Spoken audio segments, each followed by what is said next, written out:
இதுக்கு நடுவில் நம்ம ஹீரோ ஃபாரின்லேருந்து ரிட்டர்ன் ஆனதே ஹீரோவோட அப்பா பர்த்டேக்காக தான். ஸோ அதனால் முடியெல்லாம் வெட்டிட்டு போயிட்டு வெட்டின முடியையே அப்பாவுக்கு வந்து கிஃப்டாக கொடுத்துருப்பாப்புல. ஏன்பா ரன்விஜய் சிங், உங்க அப்பா என்ன 7 குண்டல வடாவா முடியெல்லாம் போய் காணிக்க கொடுத்துக்கிட்டு இருக்க? அப்ப கூட சும்மா இல்லாம மச்சாக்காரனை வம்பிழுத்து அப்பா கிட்ட வாங்கி கட்டிக்கிட்டு நான் ஃபாரின்கே போறேன் அப்படி சொல்லி கிளம்பிடுறாரு நம்ம ஹீரோ. அங்க என்ட்ரி கொடுக்குறாங்க நம்ம ஹீரோயின், நான் கல்யாணத்தை நிறுத்திட்டேன் அப்படின்னு சொல்லிட்டு. இந்த கேவலமான லவ் ஸ்டோரியை நம்மளாலேயே ஏத்துக்க முடியலையே. 2 பேர் வீட்டில் எப்படி ஏத்துப்பாங்க சொல்லுங்க? அவங்க வந்து ஒத்துக்க முடியாது அப்படின்னு சொல்றாங்க. நீங்க ஒத்துக்கலனா என்ன, நாங்க வந்து உழைச்சி முன்னேறி உங்க முன்னாடி வாழ்ந்து காட்டுவோம் அப்படின்னு சொல்லி நம்ம ஹீரோயின் சொல்லுவாங்கன்னு நினைச்சிங்கன்னா அது சூரிய வம்சங்க. இது ஒரு சூனிய வச்ச வம்சம். அப்பாவோட ஃப்ளைட்டை எடுத்துட்டு கிளம்பிடுறா அப்படி நம்ம ஹீரோ.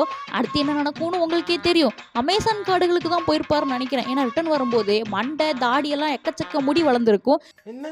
பாதிவாசி தைலம் உங்களுக்கு இந்த ஆயில் வேணும்னா கொரியர் மூலமாகவும் அனுப்புறோம்.